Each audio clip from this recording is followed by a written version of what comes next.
17 दिसंबर 1903 Wright brothers द्वारा पहले हवाई जहाज की उड़ान का सफल परीक्षण किया गया था।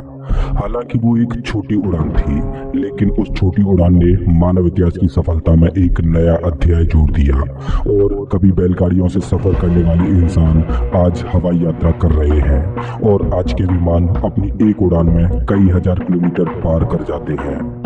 हिंदू ग्रंथ रामायण में एक पुष्पक विमान का जिक्र होता है जो एक बार में काफी लंबी उड़ान भरता था।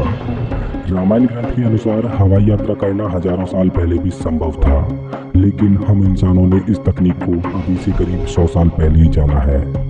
16 जुलाई 1945 को पहले परमाणु बम का परीक्षण किया गया था।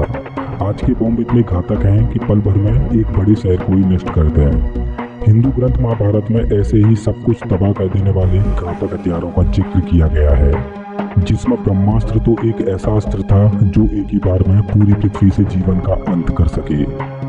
हमारे ग्रंथों में जिक्र होता है कि देवी देवता एक जगह से गायब होकर पुनः दूसरी जगह पर प्रकट हो जाते, लेकिन हम अभी टेलीपोर्टेशन नामक इस तकनीक पर काम कर रहे हैं, जिसमें अभी तक हमें सफलता नहीं मिली।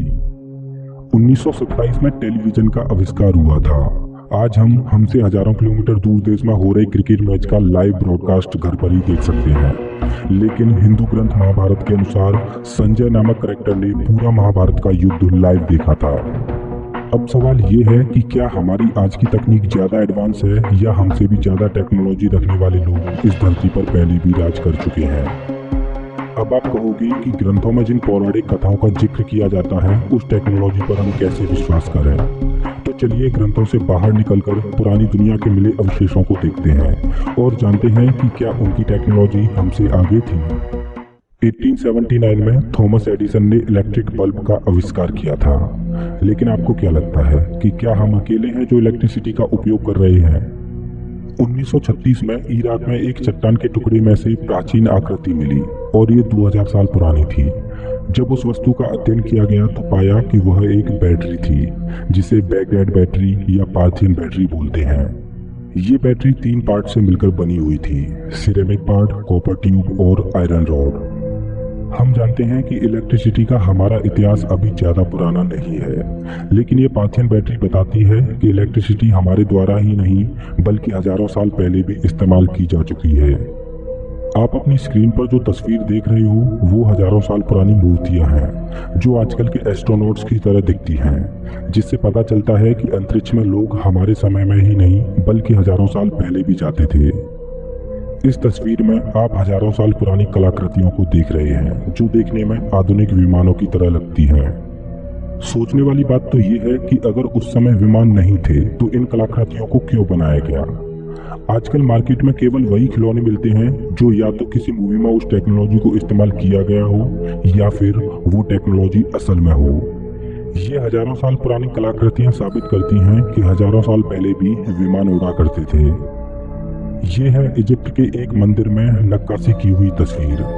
इस नक्काशी को हजारों साल पहले किया गया था। इन आकृतियों को अगर गौर से देखें तो ये कुछ आधुनिक हेलीकॉप्टर की तरह लगती है, ये आधुनिक नाव की तरह है और ये पनडुब्बी की तरह। आज हमारे पास ऐसी टेक्नोलॉजी है कि हम बता सकते हैं कि अगला चंद्र ग्रहण कब होगा, लेकिन क्या हजारों साल पहले लोग चंद्र ग्रहण को प्रिडिक्ट कर सकते थे? हाँ। 17 मई 1902 में एंटीकाइथेरा तट पर एक डूबे जहाज का मलबा मिला और उस मलबे में मिला एक लकड़ी का बॉक्स। उस बॉक्स में मौजूद था कांसे का बना एक यंत्र और उस यंत्र को नाम दिया गया एंटीकाइथेरा मैकेनिज्म। ये 2000 साल पुराना यंत्र है। ये एक एनालॉग कंप्यूटर है। जब ये डिवाइस मिली तब हमारे पास ऐसी टेक्नोलॉजी नहीं थी कि इस डिवाइस के रहस्य को सुलझा पाएं, इसलिए इसे एथेंस के एक म्यूजियम में सजा के रख दिया गया। लेकिन आज से करीब 20 साल पहले जब हमारी तकनीक इस काबिल हुई कि इस यंत्र के रहस्य से पर्दा उठा पाएं, तब इस पर फिर से शोध शुरू हुई और शोध में लोगों के होश उड़ गए, क्योंकि ऐसी मशीन अभी से 2000 साल पहले बना पाना असंभव था। इस मशीन में 47 अलग अलग आकार के मैकेनिकल गियर्स लगे थे और सभी गियर सटीक तरीके से लगे थे। ये मशीन मून कैलेंडर को दिखाती थी और आने वाले चंद्र ग्रहण के बारे में भी बताती थी, साथ ही सूर्य ग्रहण को भी बताती थी, वो भी सही समय और डेट के साथ। क्या आपको ये बात हजम होती है कि आज से 2000 साल पहले इस तरह का भी कोई एनालॉग कंप्यूटर मौजूद था? खैर, अगर कंप्यूटर की बात हुई है तो लैपटॉप कहाँ पीछे रहेगा। अभी आप अपनी स्क्रीन पर एक ऐतिहासिक मूर्ति को देख रहे हो जो कि कैलिफोर्निया के एक म्यूजियम में रखी है। इस मूर्ति में एक महिला एक कुर्सी पर बैठी है और उसके सामने एक लड़की एक खुला हुआ बक्सा जैसा लेके खड़ी है।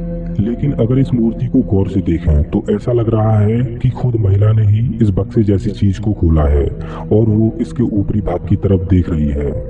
अगर ये कोई बक्सा होता तो जाहिर है कि महिला बक्से के नीचे के भाग में देख रही होती, लेकिन महिला ऊपर वाले भाग में देख रही है, तो ये साबित होता है कि ये कोई बक्सा नहीं।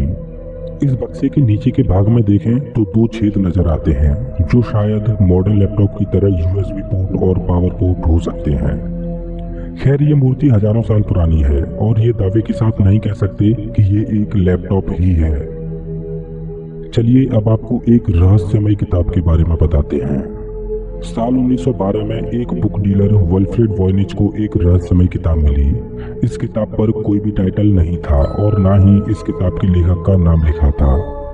ये किताब किसी अनजानी भाषा में लिखी गई थी, जैसे कोई कोड हो जिसमें अजीब अजीब किस्म के चित्र बने थे। वॉयनिच ने अपना पूरा जीवन इस किताब के रहस्य को समझने में बिता दिया कि इस किताब को किसने और क्यों लिखा था, लेकिन अपने जीवन के अंत तक वो इस किताब की गुत्थी को नहीं सुलझा पाए और ना ही वो इस किताब के कोड्स को डिकोड कर पाए। बाद में इस किताब का नाम रखा गया द वॉयनिच मैन्यूस्क्रिप्ट। इस किताब में क्या लिखा है इसको आज तक डिकोड नहीं किया जा सका है। जब इस किताब का वैज्ञानिक परीक्षण किया गया तो पाया कि इसमें जो आकृतियां मौजूद हैं उन्हें प्राचीन समय के महंगे रंगों से बनाया गया है और इस किताब में लगे चमड़े के पेज भी उस समय में काफी महंगे थे। मतलब जिसने भी इस किताब को बनाया था उसने इसे बनाने में काफी मेहनत और खर्चा किया था और कोई भी व्यक्ति फालतू की किताब बनाने में इतना खर्चा और अपना समय बर्बाद नहीं करेगा। मतलब कुछ तो ऐसी जानकारियां होंगी जो इस किताब में छिपी हैं, लेकिन अफसोस कि ये किताब एक ऐसी भाषा में लिखी है जिसको अभी तक डिकोड ही नहीं किया जा सका है। इस किताब में पेड़ पौधों और न्यूड औरतों के चित्र बने हैं और कई एस्ट्रोलॉजिकल सिंबल्स भी बने हैं। कुछ चित्र तो ऐसी आकृतियों के हैं जैसी आकृतियां आज हम माइक्रोस्कोप से देख पाते हैं, लेकिन ऐसा कैसे संभव है, क्योंकि टेलीस्कोप और माइक्रोस्कोप का आविष्कार तो इस किताब के लिखे जाने के सैकड़ों साल बाद हुआ था। दरअसल इस किताब में छिपे रहस्य एक खुफिया कोड के रूप में अंकित हैं। इस किताब में 260 से ज्यादा पन्ने हैं, लेकिन मजे की बात तो ये है कि इसके किसी भी पन्ने पर कोई भी करेक्शन नहीं किया गया। आज तक इस किताब को बहुत से लोगों ने डिकोड करने की कोशिश की है, लेकिन कोई भी इसके रहस्यों को नहीं सुलझा पाया है और ये किताब अभी भी एक रहस्य है। हालांकि इस किताब में मौजूद आकृतियां उस समय में एडवांस टेक्नोलॉजी के होने की ओर इशारा करती हैं। अगर हम प्राचीन टेक्नोलॉजी का जिक्र करें और मिस्र के पिरामिड्स का जिक्र ना हो तो ऐसा हो ही नहीं सकता। बहुत से लोग केवल यही मानते हैं कि मिस्र के पिरामिड्स केवल मम्मी को संरक्षित करने के लिए कब्रगाह हैं, लेकिन पिरामिड्स की शोध द्वारा सामने आई एक थ्योरी के अनुसार पिरामिड्स को कब्र के रूप में नहीं बल्कि एक पावर प्लांट के रूप में बनाया गया था। मिस्र के पिरामिड्स एडवांस टेक्नोलॉजी पर आधारित पावर प्लांट थे। अभी तक हम वायरलेस इलेक्ट्रिसिटी का उपयोग करना नहीं जानते, लेकिन प्राचीन मिस्रवासी वायरलेस इलेक्ट्रिसिटी को उपयोग करते थे। पिरामिड्स इलेक्ट्रिसिटी को जनरेट करते और पिरामिड्स के टॉप पर लगा सोने का कैपस्टोन इलेक्ट्रिसिटी को वायरलेस तरीके से आयनोस्फीयर में ट्रांसमिट करता। अभी आप अपनी स्क्रीन पर जो तस्वीर देख रहे हो ये प्राचीन मिस्र की एक तस्वीर है, जिसमें ऐसा लग रहा है कि एक बहुत बड़ा लाइट बल्ब एक वायर के द्वारा एक रिसीवर से कनेक्टेड है। इस तस्वीर को देखकर ऐसा लग रहा है जैसे एक व्यक्ति वायरलेस लैंप को पकड़े हुए है। प्राचीन टेक्नोलॉजी हमसे एडवांस थी या नहीं ये तो हम अभी नहीं जानते, लेकिन अगर मैं अभी की बात करूं तो आज हम तकनीकी क्षेत्र में काफी विकसित हैं। आज हम अपनी तकनीक का राज टाइम कैप्सूल में बंद करके जमीन के अंदर सुरक्षित जगहों पर गाड़ रहे हैं। ये टाइम कैप्सूल इतने मजबूत हैं कि ये न्यूक्लियर विस्फोट को भी सहन कर सकते हैं। अब आप सोच रहे होंगे कि भविष्य में हमें इन टाइम कैप्सूल का क्या फायदा मिलेगा, तो चलिए एक छोटी सी कल्पना करते हैं।